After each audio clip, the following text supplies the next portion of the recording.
It starts small, a joke that feels a little too sharp, a text left read for days, a decision made without asking you. You feel it in your gut first, a cold sinking weight, but you swallow it. You smile. You tell yourself you're taking the high road. You tell yourself it doesn't matter, but it does matter, because disrespect is not an event. It is a process. It is a test. And every time you stay silent, every time you laugh it off, you're not being nice. You're signing a contract. You're telling the world that your dignity is negotiable, that you are cheap, that you can be walked on without consequence. And here's what they don't tell you. That contract has compound interest. Every signature makes the next one easier. Every time you bend, your spine learns the shape of submission. Your nervous system catalogs it. Your subconscious mind files it under acceptable until one day you wake up and realize you've become unrecognizable to yourself. Niccolo Machiavelli, the man who understood the darkest corners of human nature, knew this centuries ago. He knew that the moment you are seen as weak, you are already conquered. He didn't write The Prince for people who wanted to be liked. He wrote it for people who wanted to survive. He wrote it for people who understood that in the savage game of social hierarchy, there are only two positions, the hunter or the hunted. If you are tired of being the one who gives more than they get, if you are tired of feeling invisible in a room full of people, if you are exhausted from carrying the emotional labor of relationships where you are treated like furniture, listen closely. We are going to perform a surgery on your personality. We are going to kill the part of you that begs for approval, and we are going to birth something else, something formidable, something that makes people reconsider their words before they leave their mouth in your presence. But first, we must answer the question that haunts you in the middle of the night, the question you are afraid to ask because you already know the answer. Why do they do it? And more importantly, why do you let them? There is a psychological trigger you are pulling every single day that invites them to treat you this way. You are doing it right now. You are doing it with your posture, your apologies, and your availability. You are doing it with the way you fill silences, the way you minimize your achievements, the way you laugh at jokes that aren't funny. We need to find that trigger, and we need to break it. Not gently, not gradually, violently. No. Act 2. The anatomy of invasion. Disrespect is rarely a shout. It is a whisper. It begins small, a test. Human beings are efficient predators. We are constantly scanning our environment for hierarchy. Who is above me? Who is below me? Who can I use? Who must I fear? Who will tolerate my bad behavior without consequence? When someone meets you, whether it is a first date, a new manager, or an old friend, they are subconsciously testing the fence line of your territory. They lean on the fence. They make a small joke at your expense. They show up 10 minutes late without calling. They interrupt your story to tell their own. They borrow money and forget to pay it back. They cancel plans at the last minute. They comment on your weight, your choices, your life. They are watching, waiting. If the fence holds, if you correct them with a look, a silence, or a firm boundary, they back off. They classify you as respect. They recalibrate their approach. They learn that your territory has guards and those guards are awake. But if the fence leans, if you smile nervously, if you say, "It's okay, don't worry about it," if you make excuses for them, if you fill the awkward silence with reassurance, you've just given them permission to invade. You have just handed them the keys to your kingdom. Machiavelli observed that men are driven by two principal impulses, either by love or by fear. In the modern world, we don't need people to fear for their lives. We need them to fear the loss of access to us. When you tolerate a small disrespect, you are training them. You are the architect of your own humiliation. You're teaching them that your time is cheap, your feelings are irrelevant, and your boundaries are suggestions, not laws. Think about the last time you felt small. Maybe it was a meeting. You spoke and someone talked over you. What did you do? Did you stop? Did you apologize? Did you wait for them to finish? Did you pretend you weren't in the middle of making a point? In that moment, you signaled submission. You signaled that their voice was more important than yours. And the worst part, you felt it. You felt the betrayal of yourself. That sinking feeling in your gut is not just embarrassment. It is your soul screaming at you for abandoning it. It is the primal part of your brain recognizing that you just lost status in the tribe. Disrespect thrives in the gap between your dignity and your fear. You fear conflict. You fear being seen as difficult. You fear that if you stand up for yourself, you will be rejected. You fear being called aggressive, sensitive, dramatic. So you choose the slow poison of disrespect over the sharp pain of confrontation. But Machiavelli warns us, war is not avoided. It can only be postponed to the advantage of others. When you avoid the conflict of setting a boundary today, you're guaranteeing a war against your self-esteem tomorrow. And in that war, you are fighting alone. In that war, you have no allies because you've trained everyone around you that you don't defend yourself. The disrespect metastasizes. It spreads from one person to another. Your coworkers see how your boss talks to you. Your children see how your partner dismisses you. Your friends notice that you're always the one adjusting your schedule, and they all learn the same lesson. This person can be pushed. Nor. Act 3. The weaponized silence. So what do? The standard advice is weak. Tell them how you feel. Use I statements. Communicate your needs clearly. No. When you are dealing with someone who disrespects you, you are dealing with a power dynamic, not a therapy session. If you explain your feelings to someone who doesn't respect you, you're handing them ammunition. You are showing them your soft underbelly. You are teaching them exactly which buttons to push and exactly how much damage each button does. You do not explain. You do not complain. You become the void. Imagine you throw a ball against a wall. It bounces back. You catch it. You throw it again. It's a game. You are engaged. There is feedback. There is connection. Now imagine you throw that ball into a black abyss. It doesn't bounce back. It doesn't make a sound. It just vanishes. Do you throw another ball? No. You step back. You're unsettled. You're unsure what is in that darkness. That uncertainty creates respect. That is the power of non-reaction.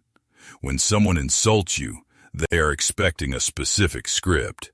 They expect you to get angry, which proves they control your emotions, or they expect you to retreat, which proves they own your space. When you do neither, you break the script. You create a glitch in their reality. You look at them. You hold eye contact. You do not smile. You do not scowl. You simply observe. You let their words hang in the air. You let the silence stretch until it becomes uncomfortable. Not for you, for them. You count to 5 in your head. 5 full seconds of silence. This is an eternity in conversation. Most people can't tolerate it. Silence is a mirror. In that silence, their insult reflects back onto them. They hear the pettiness in their own voice. They see the immaturity of their own behavior. You will see them start to fidget. They will say, "I was just joking," or, "Why are you so serious?" or, "Can't you take a joke?" They are scrambling. They are trying to get the ball back, but you don't give it to them. You simply continue looking at them, and then, without a word, you return to what you were doing. You have entered what Machiavelli calls the position of the prince. The prince does not engage in petty skirmishes in the mud. The prince watches from the balcony. This is not about being passive. This is about being strategic. Energy is currency. Attention is currency. Why would you pay someone who just tried to rob you? When you withhold your reaction, you are signaling that their opinion of you does not carry enough weight to move you. You are signaling that you are anchored in something deeper than their validation. But here's the sophisticated part. You must calibrate the silence. If someone makes a minor jab, a 3-second pause is enough. If someone crosses a major line, the silence needs to stretch. The silence needs to create consequences. The silence needs to make them feel the weight of what they just did. This is the first step to becoming untouchable. You stop feeding the beast. You starve it. And when the beast realizes there is no food in your territory, it moves on to easier prey. Darcher, Act 4, The Fox and the Trap. Machiavelli said, "The fox is necessary to recognize traps."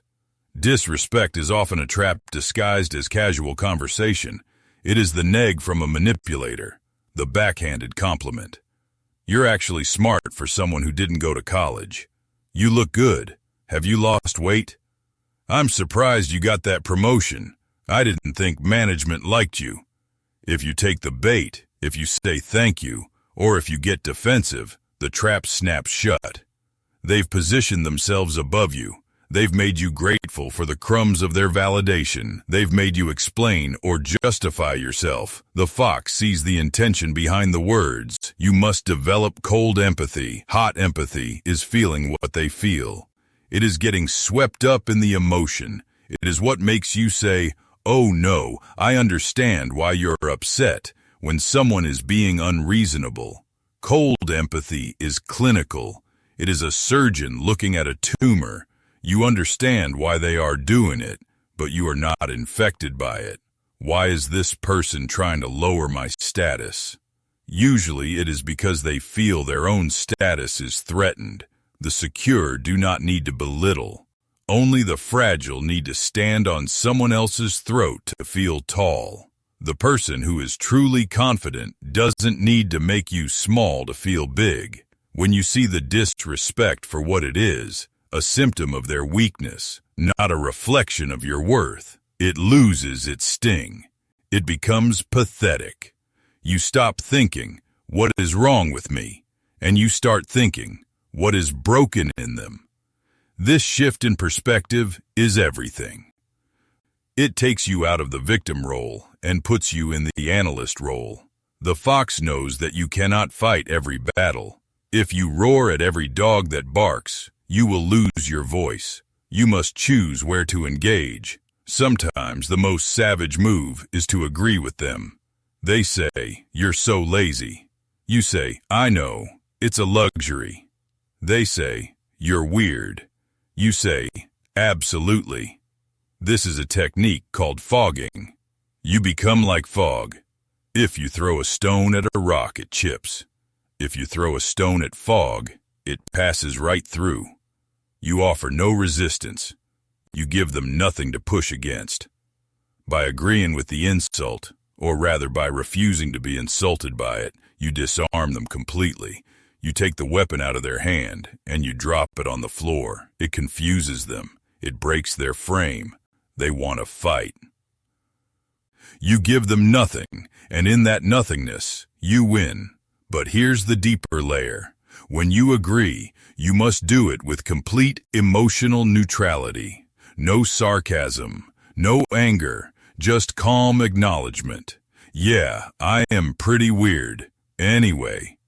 This demonstrates that you are comfortable with who you are, and people who are comfortable with themselves are dangerous because they cannot be controlled through shame.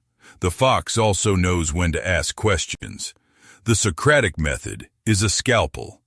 When someone makes a disrespectful comment, you can respond with, "What did you mean by that?" Force them to explain. Force them to own their aggression. Most people hide their disrespect in ambiguity. They rely on plausible deniability. I was just joking. You're too sensitive. When you ask them to explain, you remove the ambiguity. You drag the shadow into the light, and most people will back down because they don't want to say the quiet part loud. Act 5. The lions roar, but sometimes silence is not enough. Sometimes the wolf is at the door and the lock is breaking. Machiavelli knew that while the fox is cunning, the lion is necessary to terrify. There are moments when you must show your teeth, not to bite necessarily, but to remind them that you can. This is where most people fail. They confuse aggression with strength. They scream. They threaten. They make a scene. That is not strength. That is a tantrum. That is a child throwing a fit because they don't have the tools to handle the situation. True aggression is controlled. It is precise. It is a surgical strike. When a boundary is crossed repeatedly, silence is no longer an option. Now you must enact a consequence. But here is the Machiavellian key. The consequence must be action, not words. You do not say, "If you do that again, I will leave." You just leave. You do not announce your departure. You do not explain. You simply remove yourself from the situation. Your absence speaks louder than any threat. You do not say, "Stop interrupting me." You stop speaking entirely. Look at them. Wait for them to finish, and then turn your attention to someone else. You cut them out of the conversation. You remove your attention. You remove your presence. You treat them like they are invisible.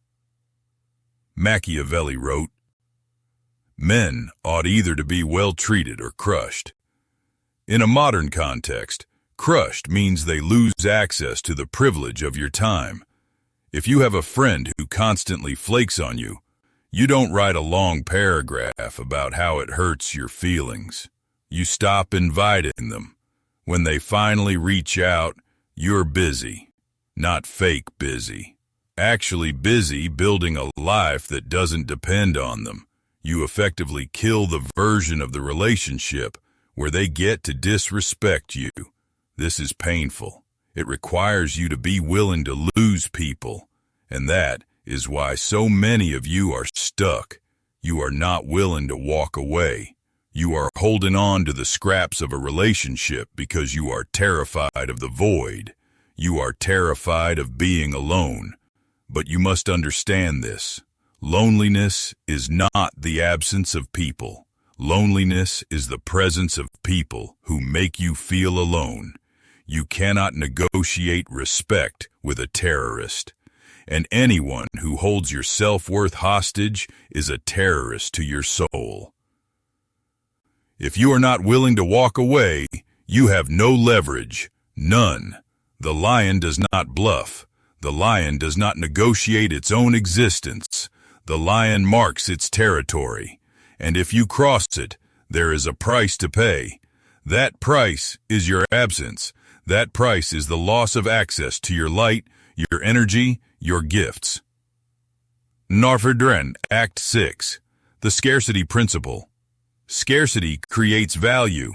Diamonds are valuable because they are rare. Oxygen is free, but if I take it away from you for 2 minutes, you will trade everything you own for a breath. Machiavelli understood that familiarity breeds contempt. If you are always available, always present, always replying instantly, your value drops. You become part of the furniture. You become the emotional support animal that everyone pets when they're sad, but no one respects. When you have been disrespected, your immediate instinct is often to try harder, to win them back, to prove you are worthy, to fix it. Do the opposite. Withdraw. This is not the silent treatment. The silent treatment is manipulative. It is done to provoke a reaction. It is a weapon wielded by children. I am talking about strategic withdrawal. This is done for your protection and recalibration. You pull your energy back into your own center. You stop initiating. You stop sharing your inner world. You become a surface, polite, professional, but impenetrable. You treat them like a stranger. There is a coldness to this, a necessary coldness. When you withdraw your warmth, they feel the chill. They realize that the warmth was a gift, not a right, and suddenly the dynamic shifts. They start to pursue you. Is everything okay? You've been quiet lately. Did I do something wrong? Do not rush back in. Let them sit in the cold. Let them realize that your presence is something that must be earned, not expected. Let them wonder. Let them feel the absence of your attention. This is where most people break. They feel guilty. They feel mean. They cave and go back to being the emotional caretaker. Don't. This requires you to have a life outside of them. You must have a mission, a purpose, a kingdom of your own. If your entire world revolves around one person, a partner, a boss, a parent, a friend, you are vulnerable. You are a satellite orbiting their planet. If they push you away, you drift into dark space. But if you are the sun, if you have your own gravity, then their disrespect does not move you. You simply burn on, build your fortress, build your skills, build your body, build your bank account, build your mind, build your network, build your reputation. When you know that you can survive and thrive without them, you become dangerous. You become free. And a free person is impossible to disrespect because a free person can always leave. A free person doesn't need you. They choose you. And if you violate that choice, they unchoose you. This is the ultimate power move.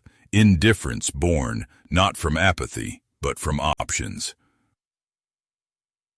Act 7. The Inner Citadel. Now we go deeper into the dark room of the mind. We have talked about how to handle the external world, but the external world is just a reflection of the internal one. The brutal truth, the Machiavellian truth, is that you are being disrespected because on some level, you believe you deserve it. You have a disrespect baseline. It is a thermostat setting in your subconscious. If you were raised in a chaotic home, or if you have a history of trauma, your thermostat is set to tolerance. You are comfortable with a certain level of abuse. It feels familiar. It feels like home. When someone treats you well, you get suspicious. You sabotage it. When someone treats you poorly, you lean in. You try to fix them. You try to earn their kindness. You have to reset the thermostat. You have to build what the Stoics called the inner citadel, a fortress inside your mind that no one can enter without your permission. This begins with how you talk to yourself.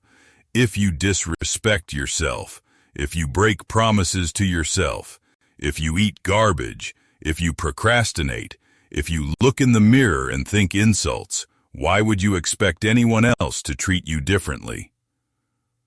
You are broadcasting your self-worth on a frequency that everyone can hear. When you walk into a room, your micro-expressions, your tone of voice, the way you hold space, it all tells a story. Is the story, please like me, or is the story, I am here? There's a massive difference. One is a question. One is a statement. To kill disrespect, you must first kill the weak version of yourself. The version that needs validation like a drug. The version that scrolls through comments looking for approval. The version that asks, was that okay? After every decision. You must fast from validation. Stop asking people what they think. Stop fishing for compliments. Stop apologizing for taking up space. Stop saying sorry when someone bumps into you. Stop minimizing your accomplishments. Stop adding question marks to the end of statements. Start keeping promises to yourself. If you say you are going to the gym, you go. If you say you are going to work, you work. If you say you're going to read, you read. Every time you keep a promise to yourself, you lay a brick in the inner citadel. You build self-trust. And when you trust yourself, when you respect yourself, other people's disrespect feels disgusting. It doesn't feel familiar anymore. It feels like a violation, and you reject it instantly, reflexively, like touching a hot stove. You don't have to try to set boundaries. Your existence is the boundary. People can smell self-respect. It has a scent. It smells like danger. It smells like someone who cannot be manipulated. It smells like someone who would rather be alone than tolerate bullshit. And interestingly, it attracts the right kind of people. People who want to meet you at your level, not people who want to drag you down to theirs. High-value people respect high-value people. Broken people resent healed people. Act E8. The field test. Let's look at the practical application. Tomorrow morning you walk into work or you sit at the dinner table. Someone makes a comment. Must be nice to leave early. Or, I see you finally decided to join us. The old you would have laughed nervously. The old you would have explained, oh, I actually finished all my work. Or, sorry, traffic was bad. The old you would have shrunk. The new you, the one who has walked through this fire, you stop, you turn, you look them in the eye. You hold the gaze for 3 seconds. 1, 2, 3, you say nothing. You turn back to what you were doing. You have just signaled, I heard you, and it was beneath me. Or perhaps you use the Socratic method. You play the fox. They say, must be nice to leave early. You ask with genuine curiosity, what do you mean by that? Force them to explain the insult. Force them to unpack their passive aggression. Oh, just that you're leaving before 5. Yes. Is there a problem with my output? Now they are on the defensive. Now they have to be the manager, or they have to back down. You have taken the covert attack and made it overt. You have dragged the ghost into the sunlight. This is the work. It is uncomfortable. Your heart will race. Your hands might shake. Your voice might tremble. Do it anyway. Courage is not the absence of fear. Courage is acting while you are afraid. Every time you do this, you rewrite your neural pathways. You are training your brain that you are safe when you defend yourself. You are training your nervous system that you can handle the conflict. And slowly the fear fades. It is replaced by a quiet, simmering pride. The pride of a ruler who has finally taken the throne. Act 9. Integrating the shadow. We must address the shadow. Carl Jung, the Swiss psychiatrist, taught that we all have a shadow, the dark, repressed side of our personality, the aggression, the selfishness, the capacity for violence, the ruthlessness, the cruelty. You have been taught to hide your shadow, to be good, to be harmless. But a harmless man is not a good man. A harmless man is a weak man. A good man is a dangerous man who has his danger under voluntary control. To handle disrespect, you must integrate your shadow. You must be in touch with your capacity for malevolence. You need to know that you could hurt them, that you could destroy their reputation with a sentence, that you could be cruel, and you choose not to be. That was where your confidence comes from, not from being harmless, but from being a monster who has chosen to be civilized. When you know you have a sword, you don't need to wave it around. You can keep it in the sheath, but people know it is there. They see the hilt. They see it in your eyes. This is the Machiavellian paradox. To have peace, you must be prepared for war. If you are incapable of aggression, your kindness is just submission. If you are capable of aggression, but choose kindness, that is virtue. Stop trying to be a saint. Be a warrior in a garden. When someone disrespects you, they are essentially checking to see if you have a sword. If they see you are unarmed, if they see you are incapable of conflict, they will take everything from you. Show them the hilt. Show them that you are choosing peace, but you are not afraid of war. Show them that you have the capacity to destroy, but the discipline not to. This creates respect, not fear. Respect. VAR. Act X. The cost of compliance. Let's pause. I want you to think about the cost. What does your tolerance cost you? It has cost you sleep. You lie awake replaying conversations, thinking of what you should have said. It has cost you dignity. You avoid looking at yourself in the mirror because you're ashamed of your own cowardice. It has cost you the respect of your children who watch how you let people treat you and learn that this is normal. It has cost you money because you didn't ask for the raise. You didn't negotiate the salary. You didn't invoice that client who never paid. It has cost you love because you stayed with someone who treated you like an option, not a priority. It has cost you friendships because you attracted users, not allies. Disrespect is a thief. It steals your future.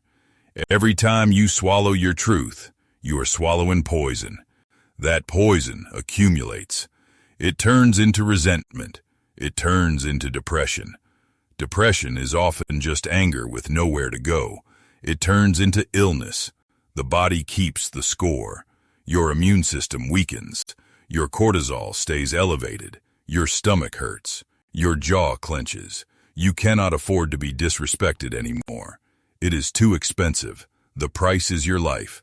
Your one life, the only life you get. Are you willing to pay that price just to keep the peace? Whose peace are you keeping? Theirs. Because you certainly aren't keeping yours. You are setting yourself on fire to keep them warm. Stop it. Let them freeze. Let them learn to generate their own heat. Na Kurdur, Act Ins, the transcendence. The ultimate goal is not just to handle disrespect, it is to transcend it. There comes a level of self-mastery where the opinions of others truly, deeply do not matter. This is the state of the outlier. The outlier knows that people project their own reality onto others. When someone calls you arrogant, it is because they feel small. When someone calls you selfish, it is because they want to use you. When someone calls you cold, it is because you stopped being their emotional furnace. The outlier does not take it personally. They take it structurally. You see human beings as sophisticated machines running outdated software.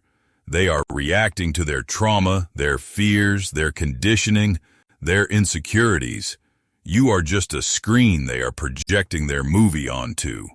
When you realize this, when you truly understand it, you become free. You can look at someone screaming at you and feel nothing but curiosity. How fascinating, you think. Look at how much pain they are in. Look at how their childhood is leaking out of their mouth. Look at how desperately they need to control me, to feel in control of themselves. You are no longer on the chessboard. You are watching the game. This is the level Machiavelli aspired to. The level where you are not ruled by fortune, but by your own virtue, your own capability. You become the eye of the storm. The chaos spins around you, but you are still, and in that stillness, you find a power that no shout, no insult, and no betrayal can ever touch. This is the victory. Not that they stop trying to disrespect you. They might never stop. The world is full of broken people trying to break others. The victory is that you stop caring. You stop needing them to be different. You stop waiting for an apology that will never come. You accept reality as it is, and you move through it with the grace of a predator and the wisdom of a sage. You become the lion and the fox, cunning and fierce, strategic and dangerous. Maun, Act 2, the 7-day protocol. So here is your mission for the next 7 days. Observe. Be the fox. Notice every time someone crosses a line. Notice every time you feel the urge to apologize when you did nothing wrong. Notice every time you shrink. Notice every time you laugh at something that isn't funny. Notice every time you explain yourself to someone who didn't ask. Notice every time you make yourself small to make someone else comfortable. Don't judge it. Just see it. Witness yourself without shame. Collect data. And then pick one small battle. One moment where you would usually fold and hold. Hold the silence. Hold the gaze. Hold the boundary. Watch what happens. Watch the shock in their eyes. Watch the shift in the energy. And feel the surge of power returning to your body. It begins with one moment, one choice, one act of refusal. One time you say no without explaining. One time you let an insult hang in the air.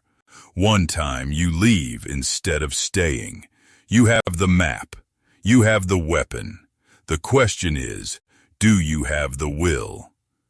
Machiavelli wrote, "Everyone sees what you appear to be. Few experience what you really are. Show them who you really are, not by speaking louder, but by refusing to be moved."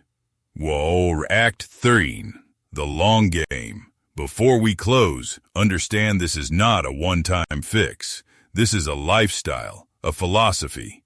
You will fail. You will slide back into old habits. You will let someone walk over you, and you will hate yourself for it later. That is part of the process. Forgive yourself, then sharpen the sword again. The path to sovereignty is a steep mountain. Most people die at the base camp complaining about the weather. You are climbing. The air is thinner up here. It is colder. There are fewer people. Most turned back long ago. But the view is clarity. You see who people really are. You see the masks. You see the games. You see the manipulation. And more importantly, you see who you really are. You are not the victim of your story. You are the author. And the author has the power to write a new character. A character who commands respect, not by demanding it, but by embodying it. The world will adjust to you. It always does. The strong determine the atmosphere. The weak adapt to it. Be the weather. Be the climate. Be the force that others must reckon with. Disrespect is a question. Are you weak? Your response must be the answer. No, you do not need to shout it. Your life should be the answer. Your posture should be the answer. Your silence should be the answer. Your absence should be the answer. We have walked through the valley of the shadow. We have dissected the insult. We have armed the mind. Now you must go back into the world. The wolves are waiting. Let them wait. You are ready. The game has changed. You are no longer playing defense. You are no longer reacting. You are the force they must react to. You are the storm they must weather. You are the mountain they must climb. And most will not even try, because mountains don't explain themselves. Mountains don't apologize for taking up space. Mountains simply are. Be the mountain. If this opened your eyes, understand this is only what I can show publicly. There are videos I cannot upload for everyone. There are aspects of dark psychology that I simply cannot discuss publicly on YouTube without being censored or demonetized. The algorithm suppresses the most powerful information. Those exist behind the join button. If you're still here, you're not like the others. Subscribe if you haven't. But if you want what's hidden, click the join button and step into the architect level. You will unlock exclusive uncensored videos that dive into the deepest parts of the human psyche, the techniques of elite manipulation, the shadow work that breaks you down to build you up, and the forbidden philosophy that rules the world.